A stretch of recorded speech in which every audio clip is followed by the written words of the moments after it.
Yo, what's going on, snipers, and welcome back to our Tampa Bay Lightning Throwback 2009 franchise mode here in NHL 23. So we're up here in probably our final off season because obviously NHL 24 is right around the corner. Like as of this video going up, this video probably will be up on obviously the 21st. Which means obviously the season simulation portion of this series would be up on the 25th. And then we'd probably have our final playoff run if we are to get to the playoffs scheduled out for the 28th. And then the series will be pretty much done at that point. So I am going to get through the entire offseason in this episode. So free agency included. So that way next episode, we'll probably do the entire season simulation as a whole, which means trade deadline and everything in that one episode. And then, like I said, the 28th will be like, if we get to the playoffs, it'll be our final playoff run through everything. If we do not make the playoffs, which might honestly happen, we'll probably end up just doing a full-on like look around the league and just seeing what teams are looking like at the end of their last season and all that type of thing. But I kind of want to do also that regardless. So, like, if for some reason we do make the playoffs and the entire playoff episode goes up on the 28th, I might have a random episode up on, like, the Saturday on the 30th.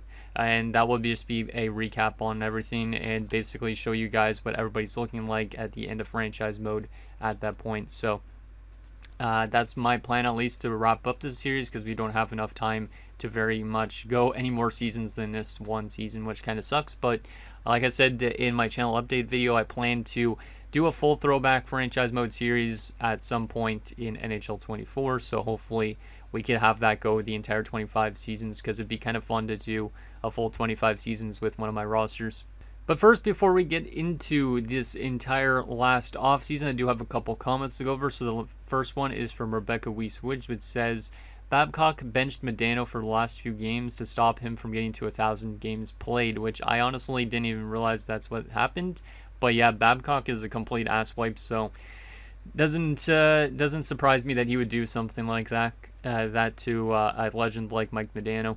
The next two comments are from Michael Dose. The first one says, Tarnstrom looks best at number 2. Too bad no great defender at the pick, which is true. Tarnstrom is the only generated guy in this like early on stage of this franchise mode in terms of this draft class, but he's going to be a pretty solid player out of the draft. I hope that he could be what Stamkos should have been. Stamkos has not really done much for us, but yeah, we'll probably take Tarnstrom with our pick. Even though Johnny Gaudreau, there's Gabriel Landeskog who looks good, Ryan Nugent-Hopkins, Zibanejad, Huberdeau, Scheifele. Dougie Hamilton is the best defenseman that's supposed to go, but he's not supposed to go till like 9th overall, so should be enticing to see what ends up happening with the AI teams in terms of their picks. Also, Michael says, like Zach Parise at free agency if he's available, but need to focus on defense, which I agree with. I think Zach Parise would be cool, but the only thing is, like you were saying, we kind of need to focus on defense a bit, because right now we have Meszaros and Niskanen locked up in the next year. Foster, Hammerlick, those guys probably don't come back, I would assume. And then you have like Krejcik, who's still signed. Klein probably not coming back. Vananen is already signed for next year. Adam Party probably not coming back. So we'll have to bring in quite a few defensemen in this episode to hopefully make us into a good defensive team. But hopefully we have the cap space to still re-sign guys like Martin St. Louis. Kopecky, Hall, those type of guys I might be leaning towards letting go of. But I would definitely want to free up some cap space if we can by moving out Ryan Malone. I think that would be the biggest thing for us. That would also free up a roster spot to bring in somebody like Zach Parise if we possibly can. So there is that. Next two comments are from LeafsFan161, who says, well done, Atlanta. You won multiple playoff games, which is true because Atlanta actually went to the playoffs and they actually managed to find a way to win some playoff games, but they were still knocked out, I believe, in the first round by the Florida Panthers, if I remember right. Yeah, they were knocked out in 7 games by Florida, which is kind of crazy because Atlanta was a second-seeded team, but they lost to the 7th-seed Florida Panthers, who went all the way to the conference finals. But yeah, the Islanders won the cup as the 8th seed, so pretty crazy results nonetheless. Also, Lee Sand says, Stamkos has been really disappointing in this series. I think you should trade him to really shake things up. And if this was a long-term series, I definitely would look into doing so. But since this is a very short-term series, I think I want to hold on to Stamkos. But it would be nice in a way if we were able to get something good for him. But the thing is, I don't think there's really much we could get for him, in a sense. Like, there is probably, but I would like to kind of just hold on to him and see if maybe after his contract year that he's able to do something, because he has not been good so far. But who knows, maybe this will be the year that he's actually starting to play like himself. But once we get like a new head coach in this offseason as well, maybe that will help him actually be able to play good, because maybe some guys don't play good under specific coaches, and Stamkos might play better with a new coach. And the final comment is from Jared the Rabbit, who says, it's unfortunate that we don't see who retired. And yeah, it was kind of annoying because my Elgato was being like really annoying. So from now on, I'm recording using OBS and I'm not using my Elgato software. So hopefully that makes it so basically after the 30-minute mark, there's not a higher chance for my Elgato to randomly freeze. So hopefully this episode is pretty good and doesn't randomly have that issue, so you guys can actually see everything I'm doing and I'm not going to have to explain myself. But anyways, those were the comments I got in last episode. So let's hop into this draft and see what we could potentially get for Ryan Malone. I think that's our first course of action, so we can free up some cap space. Then obviously we want to be able to get through the rest of this draft, and hopefully in the re-sign stage we could sign the players we want to bring back, like St. Louis. And free agency, hopefully we could find some good pieces to bring in, especially on the defensive side of things, because that's the biggest question mark I think with our team right now. So let's hop in and see what teams are interested in somebody like Ryan Malone. We have second overall. Dallas is going to be the team that's going to probably be getting Nikita Kucherov, which is kind of crazy. So there is that. Yeah, Ryan Malone definitely has gotten replaced technically by Tanguay. Like, he's making less money. They're the same age. It's no use to hold on to him. Technically, there is a little bit of a shout because Prospel has dropped off, but I want to kind of offload Malone's salary. Wow, we could get the 26th overall pick this year. And third, and a low bottom 6. 2 second rounders, Paul Mera and a third. That would be a defenseman to help us out. But I think Paul Mera is already pretty old at this stage. Rosty Klessel's a bit younger, but he's also making almost the same cap hit as Ryan Malone. We want to save some cap space if possible. And then Sheldon Souray is making more than Ryan Malone. I don't want that. I might be willing to take this one from the Ducks. Because 26th overall, I mean, even though we're not getting somebody that's going to be able to play in this series because the series is going to end soon, I still would be able to get somebody I could use as trade bait, potentially, to get ourselves something at like the deadline or earlier. Yeah, I think I'm going to do this. So Ryan Malone to the Ducks for the 26th overall pick, the 3rd round pick of theirs, and a prospect for the AHL. Done deal. There we go.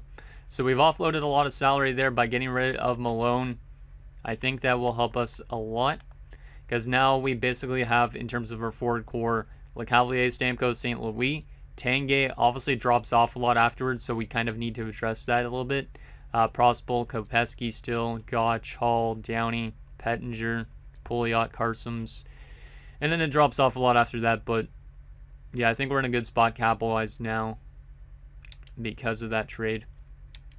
Obviously, it's going to hurt us a little bit in terms of the offense, but if we could sacrifice our offense for defense, and whoever we draft here, if it is Tarnstrom, he will end up being able to jump into our lineup almost where, in a sense, where Malone was beforehand. So hopefully he's a good overall out of the draft, but let's see Dallas take Nikita Kucherov here.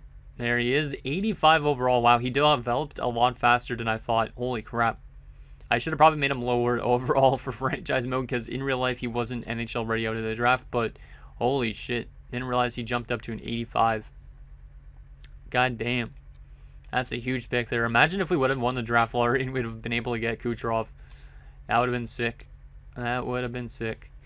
So we're going to go with Ola Tarnstrom, even though I do like Johnny Gaudreau. I think Tarnstrom will be the guy, because he's a bit more balanced. He's not as bad. Like, I don't know why Johnny Gaudreau got a low skating rating, because I thought I made him a good skater, but apparently not. But he does have magic hands, which obviously Johnny Gaudreau in real life does, so that's kind of neat. So yeah, Ola Tarnstrom, you're going to be the 2nd overall pick heading here to Tampa Bay. Let's see how good you are. 79. That's not too bad. He might be able to develop decently in the season. He's got good shooting categories. Not the best offensive awareness, but hopefully he helps with our offensive scoring. He can play center technically based on the face-off numbers, so I hope he could be a pretty good solid player for our top 6. Let's take a look at the rest of this top 5 or so. I want to take a look at where all the guys I made go. Philadelphia is the one that gets Landeskog, technically the 2nd best player in the draft. 81 overall. So maybe we should have went for him, but his shooting category is not as good as Turnstrom's. Very close to going to Colorado there for Landeskog. Nugent Hopkins goes to Colorado as the 81 overall. There he is. Washington, what are you getting? Zibanejad goes to Washington. It's kind of neat seeing this alternate universe in a sense. So there you go. And Zibanejad, Calgary is going to get Johnny Gaudreau. Yeah, let's go. I love to see it. I mean, in real life, Johnny Gaudreau wasn't even a first-round pick. He was like, wasn't he like a fifth-round pick or something like that? I don't even remember, but that's a pretty good pick there for the Calgary Flames, and kind of cool to see him go to a place he actually played. Jonathan Huberdeau to LA. It's interesting. Probably would fit that lifestyle with his Lamborghini or whatever better than he would with Calgary. And Chicago gets Dougie Hamilton, which means Vancouver would be getting Mark Scheifele. Pretty solid. And I think that's all the guys I made, right? Yeah, up to that point. Let's into our next picks as we have 2 first-rounders. I almost forgot about that. Let's see. Is there anybody actually intriguing? No. 1 year out. That's intriguing. That is intriguing. 1 year out as well, potentially on that guy. I have to look a little bit more in depth on them. This guy has no ETA. 4 years. 4 years. And 3 years. Okay, let's look at these 2 dudes. So, Wyatt Clifford. We got to definitely go for Thomas Bemstrom. He looks like he's going to be probably the better of the 2. There's no guarantee on that, but there should both have X factors potentially. Clifford, though, might have a zone ability. Bemstrom probably not. I think I'm still going to go for Bemstrom. Regardless, it gives us another forward prospect, but we could honestly just trade him away if we want to, if he has good value. 73 overall, top 6, pretty solid. He's definitely going to be thrown to the AHL right away. And he does have an X factor. He's got solid shooting. And he has Relentless as his superstar ability. So there is Thomas Bemstrom. What about the other guy? Is he going to go still in the first round? Let's see. Maybe the Islanders get him? Did the Islanders just get that guy? I hate how it automatically goes to the next round. No. Oh, we have the first pick in this next round, which means we get Wyatt Clifford regardless. Let's go. I almost forgot about that we had an early pick in the next round. So Wyatt Clifford will also be joining this team as a defensive prospect. 71 overall, top 4. Does have X factors as well. Send it in Heat Seeker. So those 2 guys might be trade bait this year if we need to upgrade our team. Normally I wouldn't trade away players like that, but obviously since we only have this season left, it makes sense. Let's sim to our next pick at 61 here. See if there's anything. If not, I honestly might just auto sim this. Some top 9s, which don't really matter at this stage. Any low elites for sure? I don't think there was, right? And let's take a chance with a random guy that's not even supposed to go at this point. Hey, he is a low elite. Okay. Well, there's more trade value. Magnus Prince. So there's going to be our picks for this draft because I'm not going to do the rest of it, and because we have still free agency and all that to get through, and we have a lot of stuff to do. So there you go. Tarnstrom, Bernstrom, and Clifford are my favorite 3 picks. Hopefully the other guys were decent too, but some trade bait, and also Tarnstrom will help us with our offense a little bit. Let's just let those coaches go. I honestly don't care about the coaches enough, and I don't care about the scouts either, really, because we aren't going to be doing next year's draft, so it's pretty much pointless. Let's get to this re-sign stage. We got only $24 million in cap space. What is Stamkos wanting still? Only $4 million. We're going to qualify him for now. And we'll qualify Carsons as well. And these other AHL guys as well too. Yeah, we'll still keep these guys too. Ramo and Hellenius. Might as well. But let's see about St. Louis. St. Louis at 4.975 is actually pretty solid for me, so I'm going to give him that because I want him to stay here. I honestly might just let go of almost everybody else. I might hold on to a few pieces, though. Let's see. Let's go to the bottom of this list here. Some of these prospects aren't going to pan out, and they will never play anyways, so we'll just let them all go because they aren't going to pan out.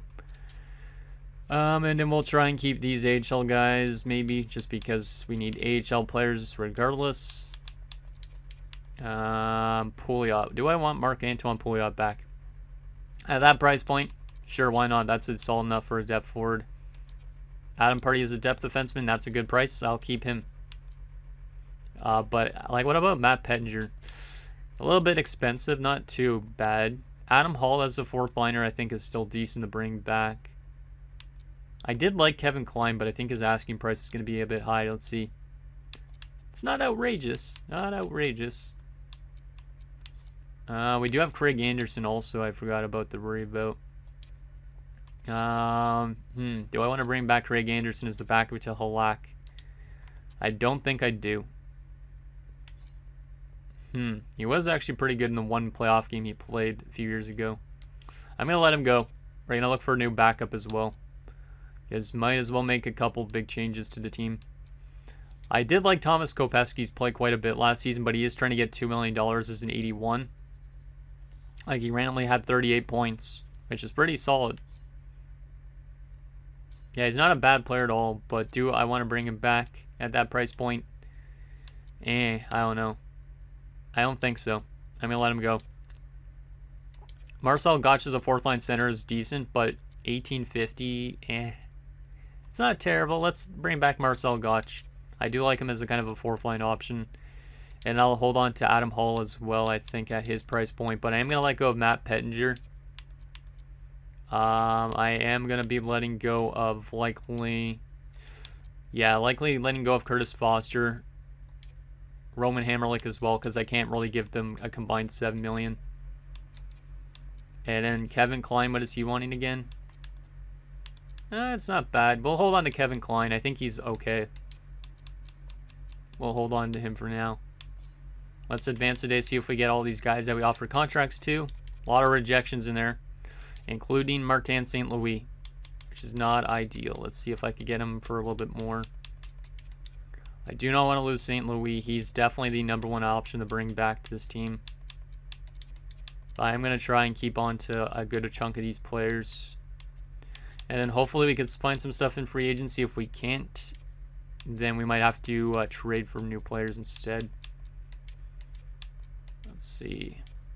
Should be able to hold on to these guys. I know we haven't been successful yet, but oh well. Gonna let go of the AHLers because they're not signing. That should be good. Let's advance again. I think everybody accepted except for Adam Hall. We have $60 million in cap space. How much is Stamkos going to take again? Like $4 million of it. Okay, so we'll still have like $12 million if I let go of Adam Hall. So we're going to let go of Adam Hall as well. Try and clean house on the bottom 6. Carson's is going to be a two-way contract, so that's fine. So we're going to have like $12 million in cap space to get ourselves whatever else we need, which what we need right now is a backup goaltender. So that's one thing. I should actually write this down on a piece of paper or something, the old-fashioned way.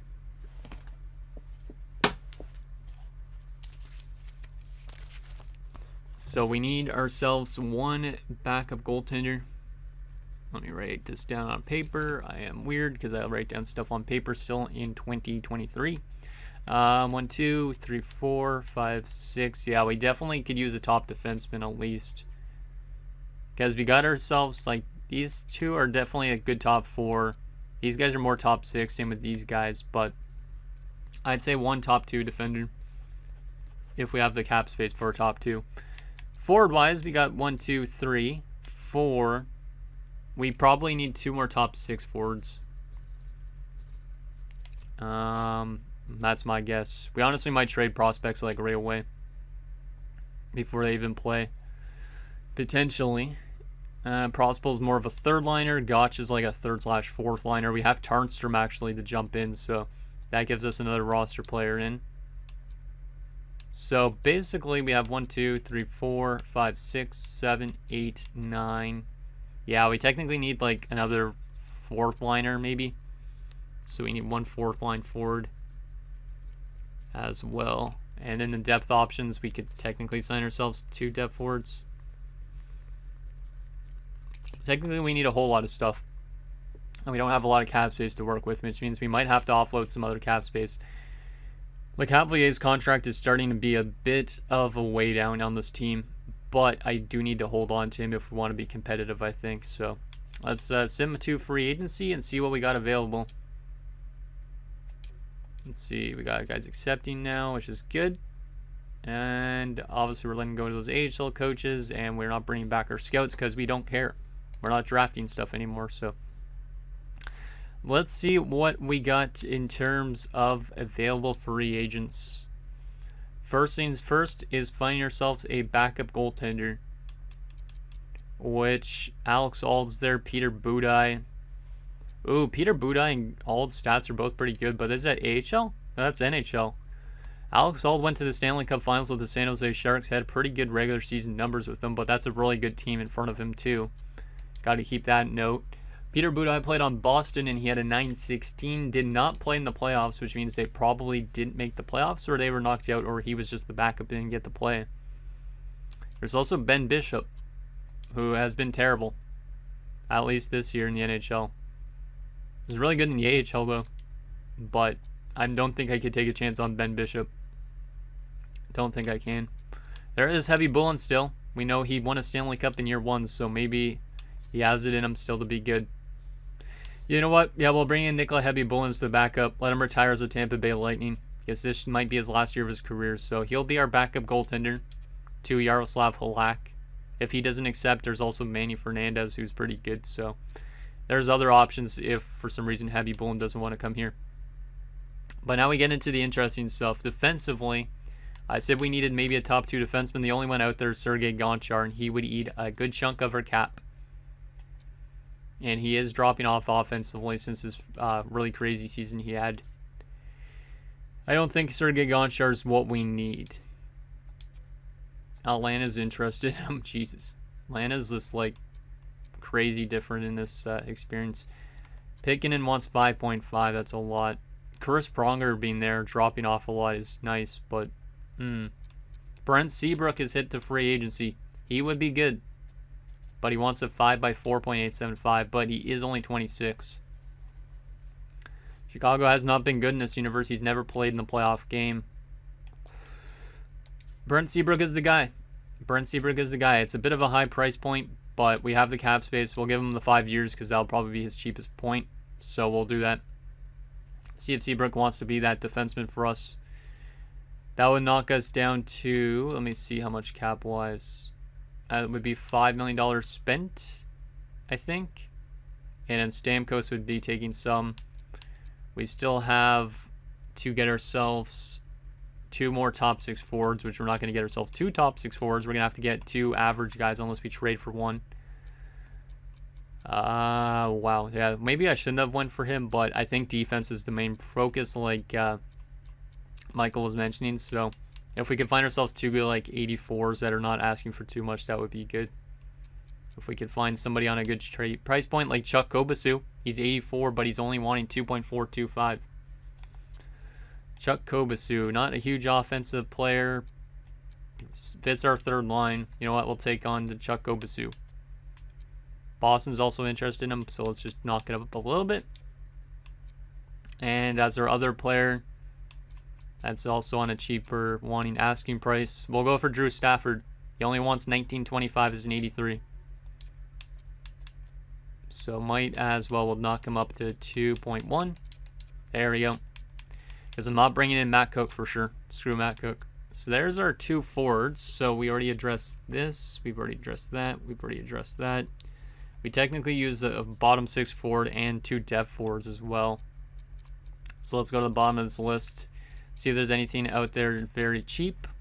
Jordan Tutu. I feel like I should find somebody that can win face-offs as well for the 4th line. Like Jared Smithson, he's like perfect option. He's a very good face-off man, so we'll bring him in. And we will also sign Matt D'Agostini. He's also another cheap option for the bottom 6. And then we also need a depth forward, another depth forward. Let's see. TJ Hensick wants $2 million bucks. No, thank you. God damn. Brad Richardson though, that's not a bad price point. And $18.75 actually, it's kind of high. Eric Perrin coming back to Tampa makes maybe some sense, but I'm gonna go for Tambellini. I don't really know who I want to bring into this team. I'm just gonna bring in a bunch of randos and hope that it helps out our team. If not, we could definitely make some upgrades earlier on in the season. And like I said, we don't have to technically make the playoffs and win a Stanley Cup in the series, but it would be nice. But at this point, I'm just focused on trying to get this team relatively respectable for this upcoming year. If we don't have the cap space after we sign these guys to sign Stamkos, I might have to offload another big contract. Like, imagine if I still had Ryan Malone under contract, I would not have the cap space to bring in a lot of these guys. So that's why Ryan Malone had to be moved when he did. But let's advance a few days, see if we get those guys. Also, take a look at what the AIs are signing this offseason. Chuck Kobus, who's accepted. Happy Bullen has come back to Tampa Bay, so that's awesome. Jeff Tambellini is on. Sam Smithson, Andrew Stafford, and D'Agostini. We got literally all those guys I think we offered. Let me just make sure on that front. Approached. Oh, Seabrook is the last one we're waiting for. 4 teams are interested in him. Comes down to Brent Seabrook. We would not have a lot of cap space for Stamkos at that rate, which is kind of crazy. But hopefully Seabrook decides to sign with us, because we were the first team that approached him. So hopefully he accepts. He's the last one we need. If we don't get him, we're going to have to find ourselves another defenseman instead. Please.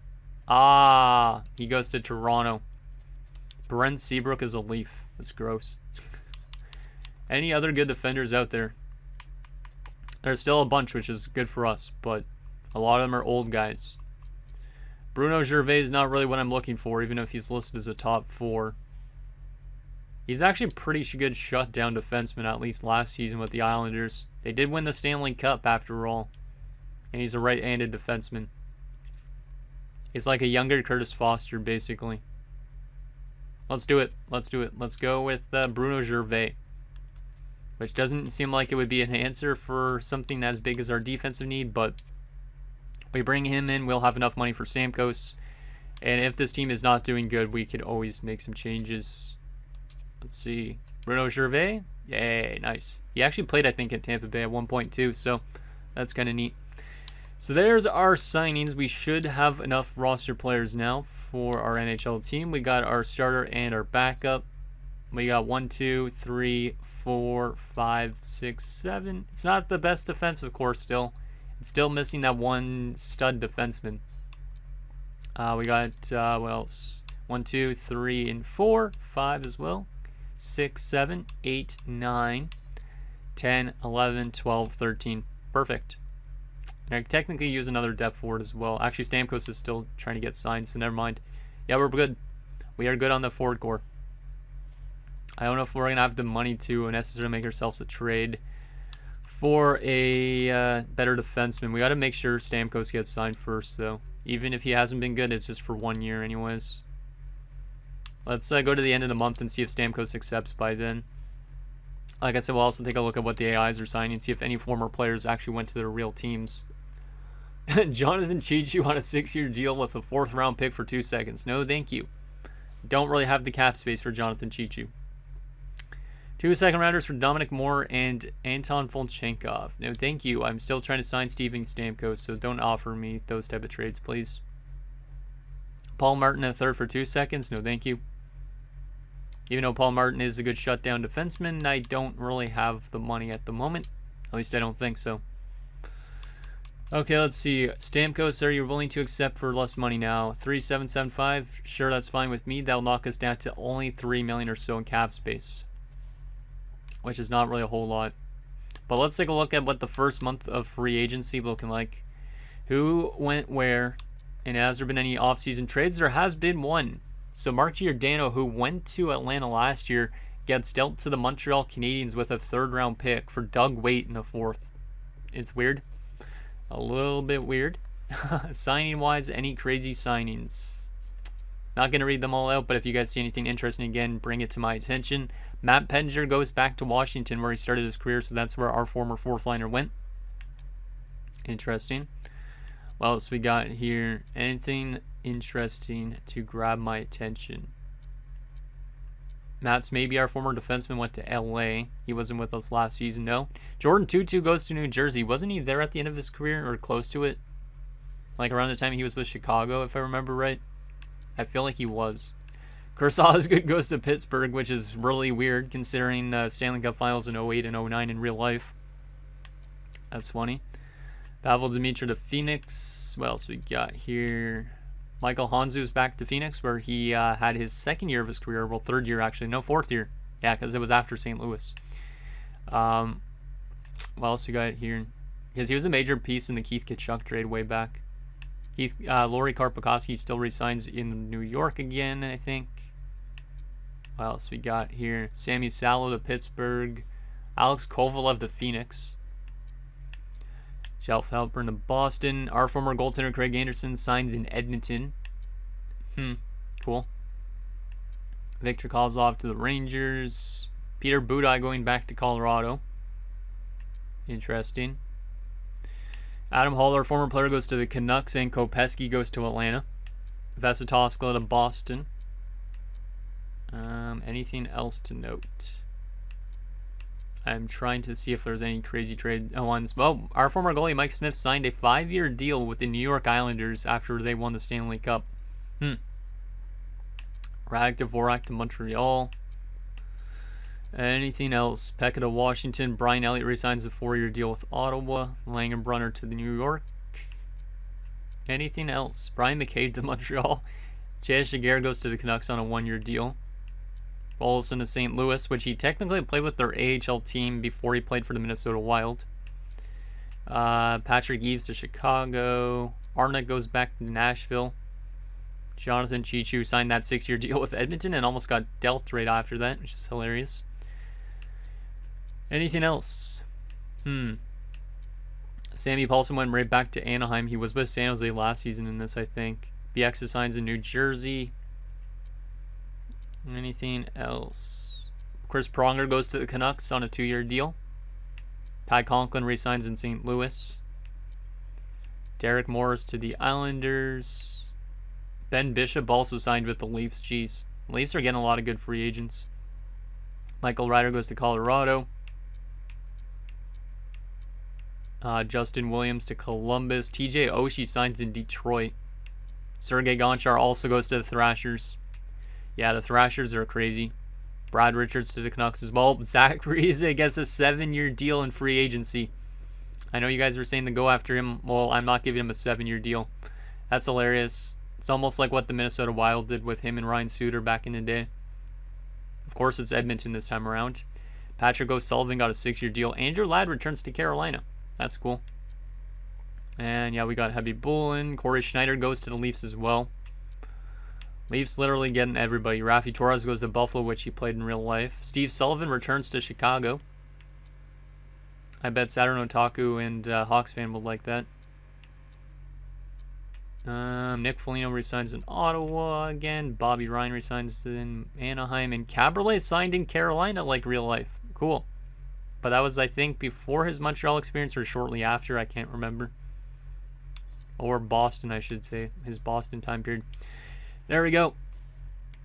So there is the free agent signings. We did need to find ourselves a coach still, but we'll do that at the start of next episode likely. I'll still look at the coaching candidates so you guys can let me know for next episode.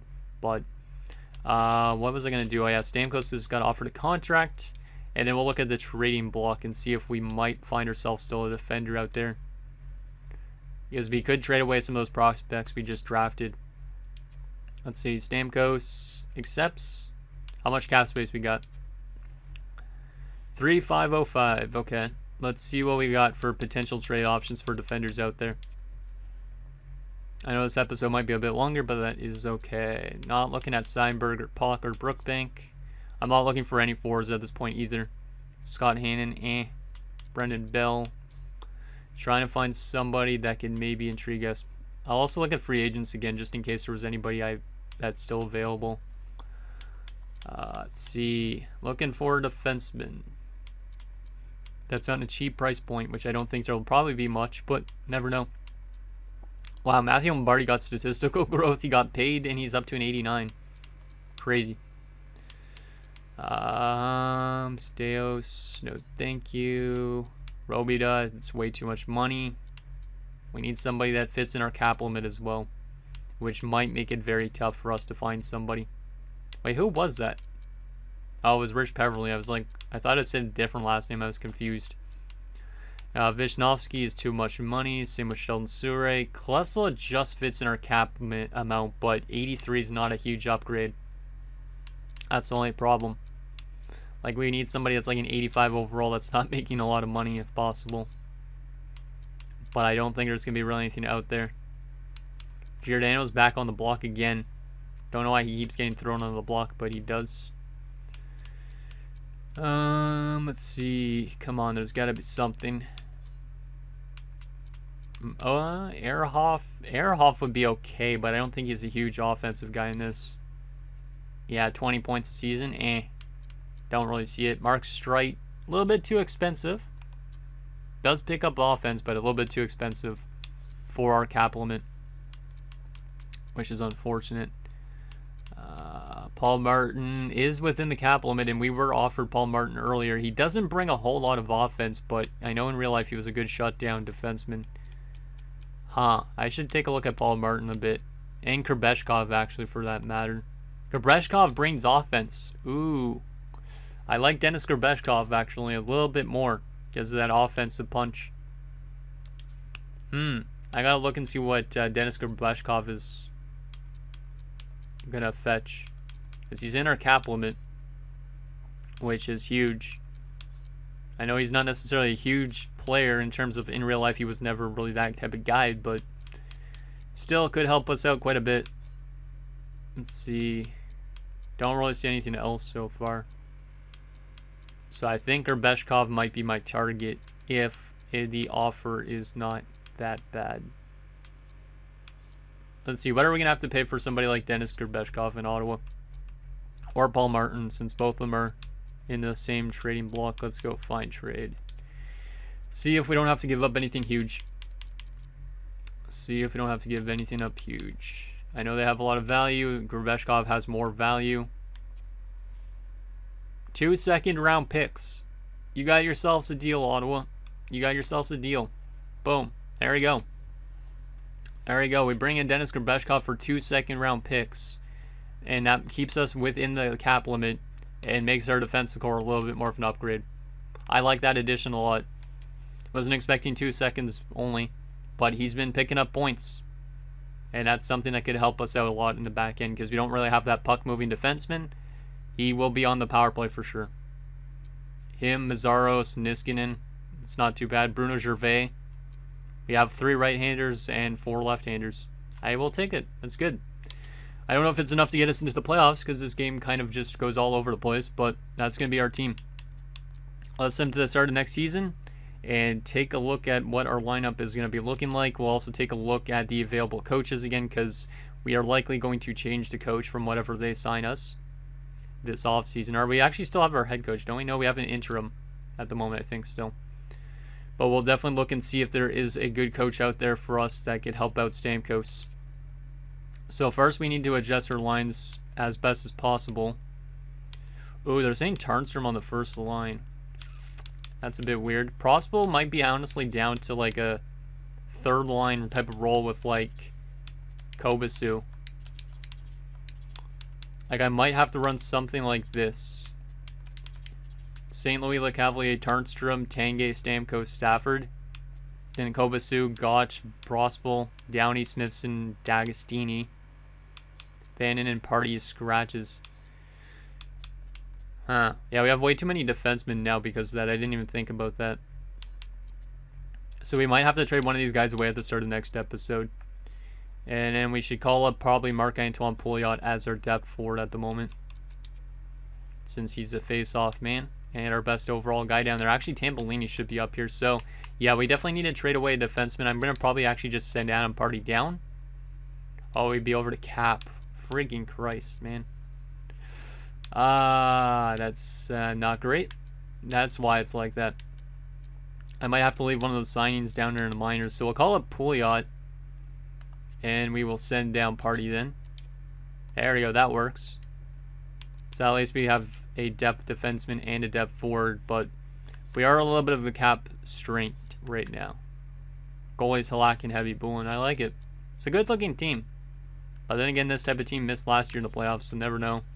Could always change Kobasu into the top 6. But, yeah, Prospel being down all the way to the 3rd line might be a bit weird, but I think it makes sense. We don't necessarily need to play Turnstrom on the top line right away, but we can see what he does up there first before making any judgments. And then defensively, I'm going to take Niskanen off the 1st unit, put Grabeshkov in that spot. And then we're going to move Grabeshkov off the 2nd unit and put Niskanen, actually Mazaros in that spot. Yeah, Andre Mazaros on the 2nd unit makes more sense than having Matt Niskanen, in my opinion. Yeah, I think that's going to work out. I hope this team is a playoff team, but I honestly have no idea. So there is that adjustment. Let's take a look at our penalty kill briefly.